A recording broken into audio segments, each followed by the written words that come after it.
अगली ये बताइए कि इतने दिनों से आप लोग यहाँ हैं जी।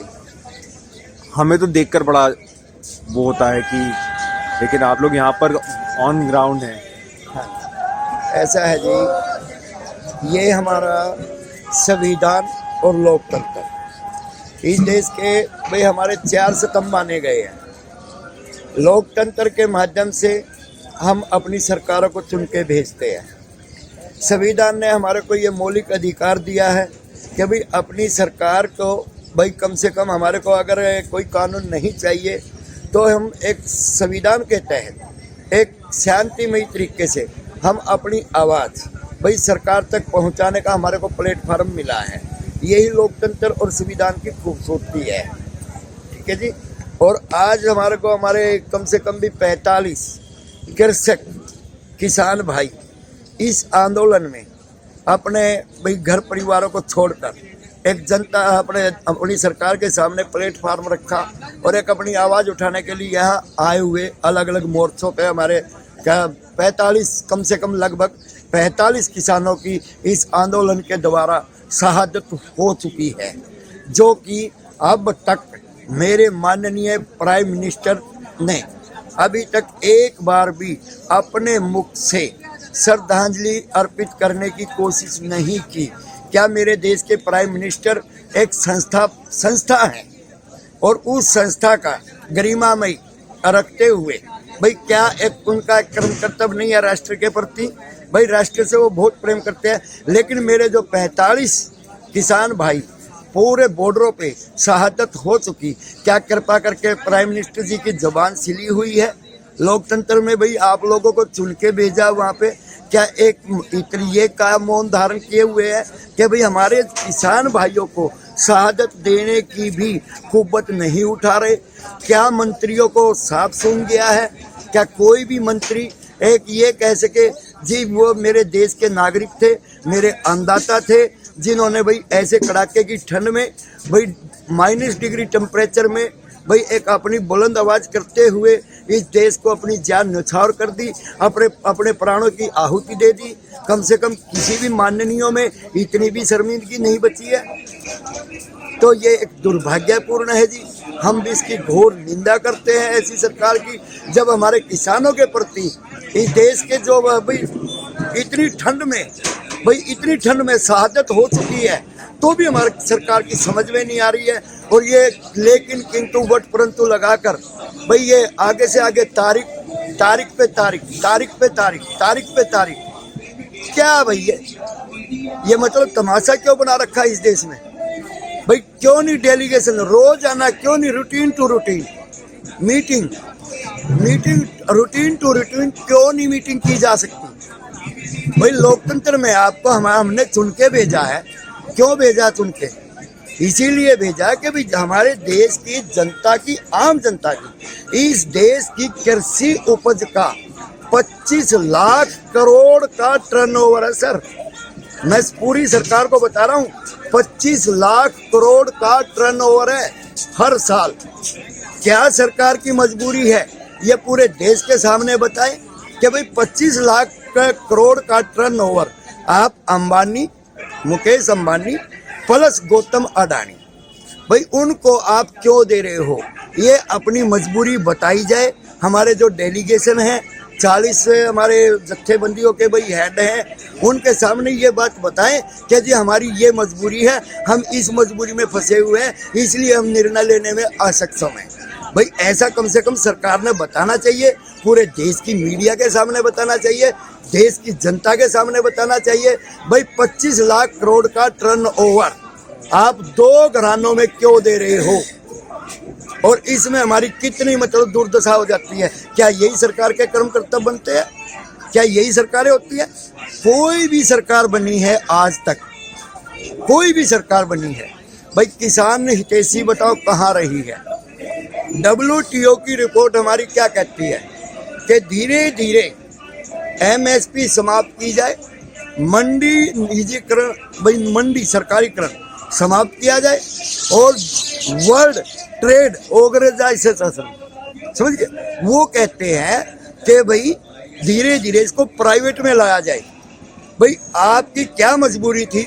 आप किससे पूछ के लेके आए? क्या आपने हिंदुस्तान के कृषकों से रेफरेंडम करवाया था कि भाई हम WTO में रिपोर्ट दें या ना दें, वहाँ पे सिग्नेचर करें या ना करें? सरकार कृपा करके ये भी बता दे। एक कोरोना काल में ये कह रहे हैं जी रोजाना 3500 करोड़ रुपए का हमारा नुकसान हो रहा है। हिमाचल और पंजाब और हरियाणा 3 स्टेटों का दिया। मैं आपके माध्यम से सरकार से पूछना चाह रहा हूँ 22 मार्च को कोरोना काल की आड़ लेकर एक लॉकडाउन लगाया गया। 28 राज्य 9 केंद्र शासित प्रदेश, हर स्टेट का पर डे का अगर हमारे 3 स्टेटों का 35 करोड़ रुपए का टर्नओवर लॉस में जा रहा है तो कृपा करके ये सरकार ये बताए हमारे ऊपर सब भाई 4 महीने तक लॉकडाउन आपने लगा के रखा, उसकी भरपाई पर डे के हिसाब से कितना लॉस किया है आपने? प्राइम मिनिस्टर जी ये भी बताएं। आप 10 लाख का सूट पहनते हैं भाई, 1.5 लाख रुपए का पेन रखते हैं।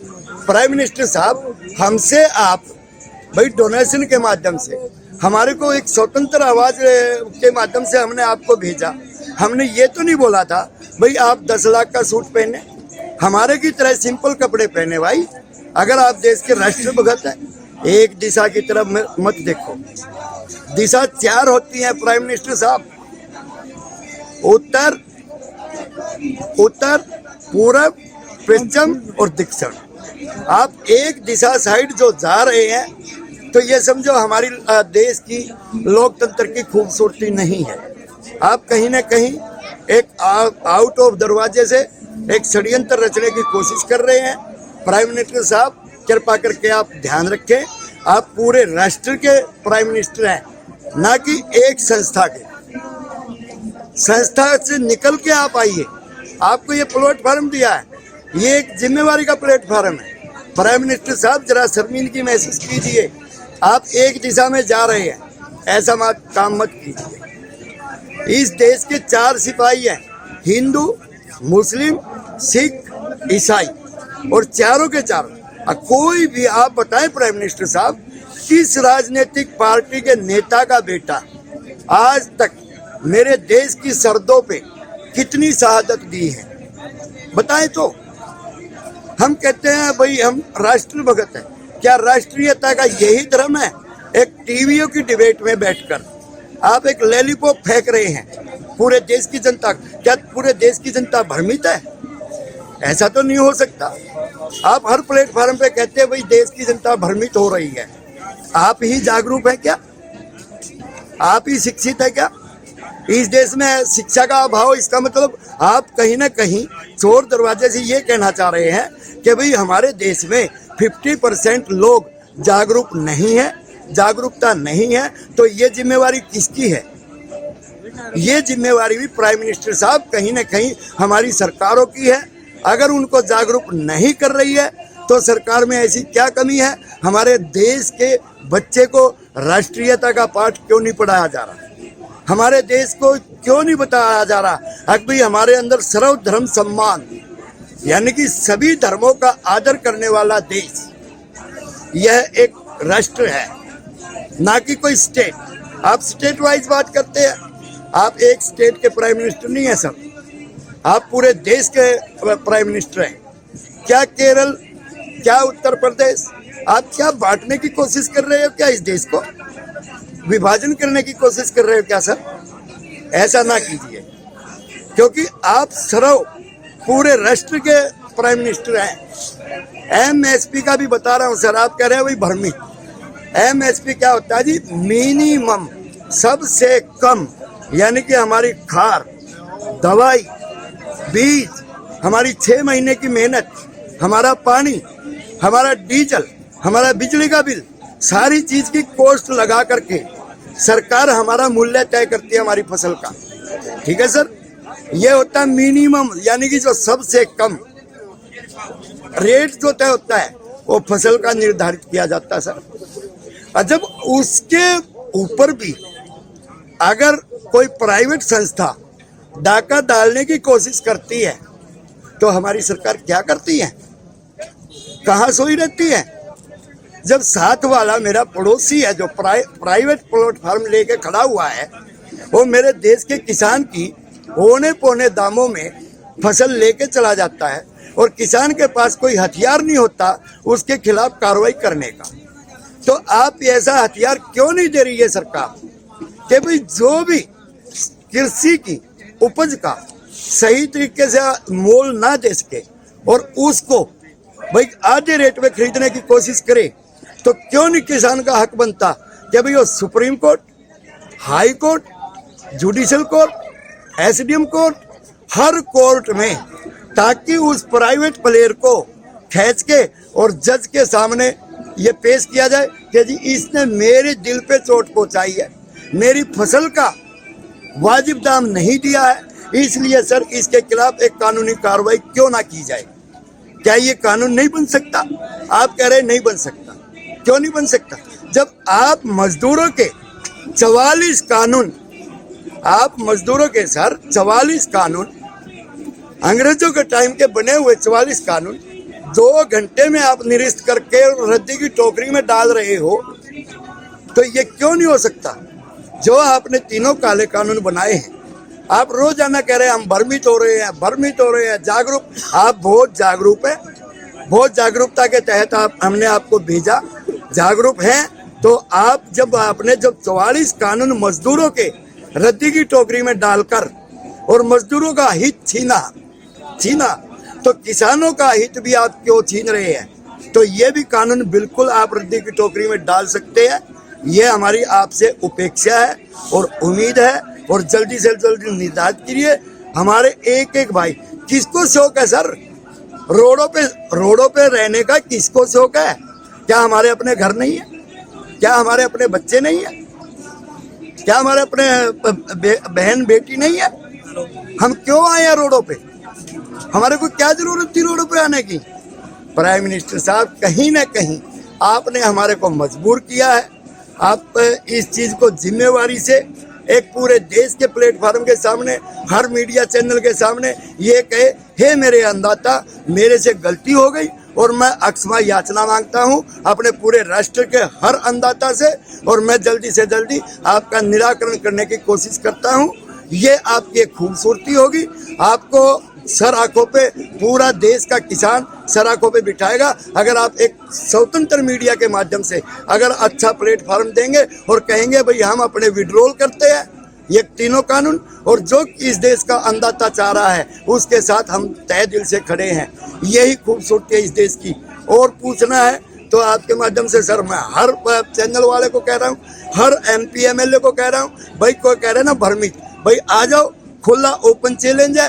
मैं आपसे एक एक राइट टू राइट एक एक पर्सन पे, इंग्लिश में तो मैं जानता नहीं हूँ लेकिन हिंदी में मैं आपको जरूर समझा दूंगा भाई हमारे क्या फायदे हैं और क्या नुकसान है। तो सर ये प्लेटफॉर्म बंद कीजिए, भ्रमित है, ये हैं, ये वो हैं, ये नकली। एक होते हैं आए हुए, एक होते हैं सर आए हुए लोग, और एक होते हैं लाए हुए लोग। सर आप क्या भ्रमित करने की कोशिश कर रहे हैं? पूरे प्लेटफॉर्म को, पूरे मतलब देश के जन आक्रोश को आप क्या कर रहे हैं? भाई ये अनपढ़ है, ये जागरूक नहीं है। अरे सर शर्मिंदगी महसूस किए। वो आपके पास जो आते हैं वो है आए हुए लाए हुए लोग, वो है लाए हुए लोग, और जो रोडों पे हैं हम जैसे, हम हैं सर आए हुए लोग, हमारी अपनी पीड़ाएं हैं। तो कृपा करके इस चीज को, षड्यंत्र को बंद करें। वाहेगुरु जी का खालसा, वाहेगुरु जी की फतेह, भारत माता की जय, इंकलाब जिंदाबाद। रमेश छिक्कारा, गांव जुआ, जिला सोनीपत। सन 71 में मेरे पिताजी लेफ्टिनेंट कमांडर रह चुके जाट रेजिमेंट के अंदर। देश का कर्म कर्तव्य भी हम जानते हैं, राष्ट्रीयता भी हम जानते हैं, और किसानी भी हम जानते हैं, और अन्नदाता का और आम मजदूर का दुख दर्द भी हम जानते हैं। यह है राष्ट्रीयता का धर्म। एक होके चलो, एक दिशा की साइड मत भागो। फिर कह रहा हूं आपको, चारों दिशाओं देखो। एक दिशा हमेशा नुकसानदेह होती है, अगर चारों दिशाएं होंगी तो आपका सम्मान होगा। जय हिंद, जय भारत।